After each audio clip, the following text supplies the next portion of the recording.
Saudi अरब के crown Prince Mohammad बिन सलमान ने देश के नेशनल टेलीविजन को दिए इंटरव्यू में कई अहम मुद्दों पर बात की है। इसमें उन्होंने भारत का भी नाम लिया और भारत से अच्छे संबंधों की वकालत की। कोरोना महामारी के कारण तेल से हासिल होने वाले राजस्व पर निर्भर सऊदी अरब की इकॉनमी भी बुरी तरह से प्रभावित हुई है। ऐसे में कहा जा रहा था कि अब तक सऊदी अरब इनकम टैक्स नहीं लगाता था, लेकिन आने वाले दिनों में लगा सकता है। लेकिन क्राउन प्रिंस ने इन अटकलों को खारिज कर दिया है। प्रिंस सलमान ने इंटरव्यू में कहा कि सऊदी अरब में इनकम टैक्स लागू करने की कोई योजना नहीं है।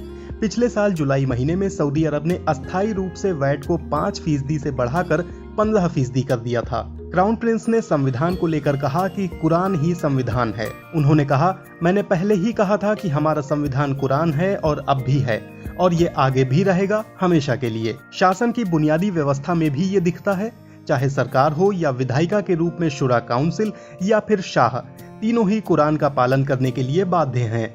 लेकिन सामाजिक और निजी मामलों में हम उन शर्तों को ही लागू करते हैं जिनके बारे में कुरान में स्पष्ट रूप से कहा गया है। हम बिना स्पष्ट व्याख्या के शरीयत के अनुसार सजा नहीं दे सकते। क्राउन प्रिंस ने यह भी कहा कि सऊदी अरब की सरकारी तेल कंपनी अरामको के 1% शेयर को बेचने की बात चल रही है। पिछले महीने क्राउन प्रिंस ने ऐलान किया था कि public private sector partnership program को मजबूती देने के लिए सऊदी अरब अगले 10 वर्षों में इतना खर्च करेगा कि पिछले 300 सालों में नहीं हुआ है। क्राउन प्रिंस ने सऊदी विजन 2030 लॉन्च किया था और इसके 5 साल पूरे होने पर ही ये इंटरव्यू दिया है। वैल्यू एडेड टैक्स यानी वैट को 3 गुना करने पर क्राउन प्रिंस ने कहा, हम इसे कम करने की योजना पर काम कर रहे हैं। वैट 3 गुना करना काफी मुश्किल फैसला था। ये मेरे लिए काफी पीड़ादायी फैसला था। हम नहीं चाहते हैं कि सऊदी के लोगों को किसी भी सूरत में मुश्किलों का सामना करना पड़े। हम भविष्य को लेकर लंबी अवधि के लिए काम कर रहे हैं। हमारा लक्ष्य आने वाले 20-30 सालों के लिए है। क्राउन प्रिंस ने ये नहीं बताया कि अरामको का 1% शेयर कौन खरीदेगा। क्राउन प्रिंस मोहम्मद बिन सलमान को ही सऊदी अरब का असली शासक माना जाता है। उन्होंने अपने इंटरव्यू में कहा कि 2 और कंपनियों के शेयर बेचे जाएंगे। कहा जाता है कि क्राउन प्रिंस से पहले अरामको के शेयर बेचने के बारे में सोचना भी मुश्किल था, लेकिन अब मोहम्मद बिन सलमान सऊदी अरब में विदेशी निवेश को बढ़ावा देने के लिए ये सब कर रहे हैं। इस नीति को उनके विजन 2030 का हिस्सा भी बताया जा रहा है। कहा जा रहा था कि अमेरिका में ट्रंप के जाने के बाद सऊदी अरब की मध्य पूर्व में स्थिति कमजोर होगी और अमेरिका सऊदी के रिश्ते भी करवट लेंगे। क्राउन प्रिंस ने अपने इंटरव्यू में कहा कि अमेरिकी राष्ट्रपति जो बाइडेन से 90% मुद्दों पर सहमति है। उन्होंने कहा कि जिन मुद्दों पर असहमति है उन पर साथ मिलकर काम किया जा रहा है। क्राउन प्रिंस ने कहा, जैसे हर परिवार में भाई सभी मुद्दों पर 100% सहमत नहीं होते हैं, वैसा ही सरकारों के साथ भी होता है।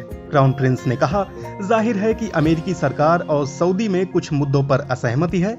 ये असहमतियां बढ़ती और घटती रहती हैं, लेकिन हमारे बीच 90% मुद्दों पर सहमति है।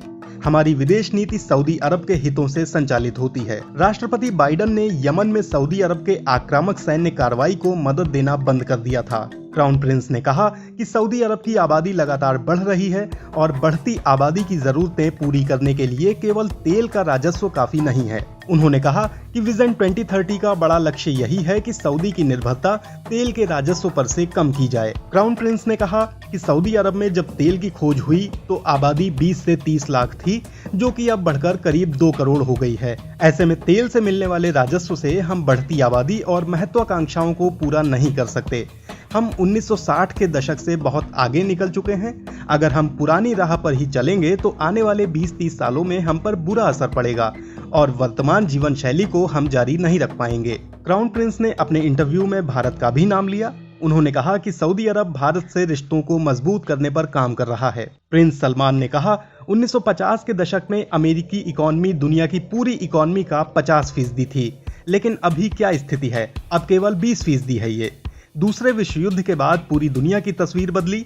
हम बाकी के रणनीतिक साझेदारों से रिश्ते मजबूत करने की कोशिश कर रहे हैं। उन्होंने कहा, हम खाड़ी के देशों, मध्य पूर्व के देशों और ब्रिटेन, फ्रांस, यूरोप के अलावा भारत, चीन, रूस, लैटिन अमेरिका और अफ्रीका से रिश्ते मजबूत कर रहे हैं। हम ये सब सऊदी अरब के हित में कर रहे हैं और इससे किसी देश को कोई नुकसान नहीं होगा।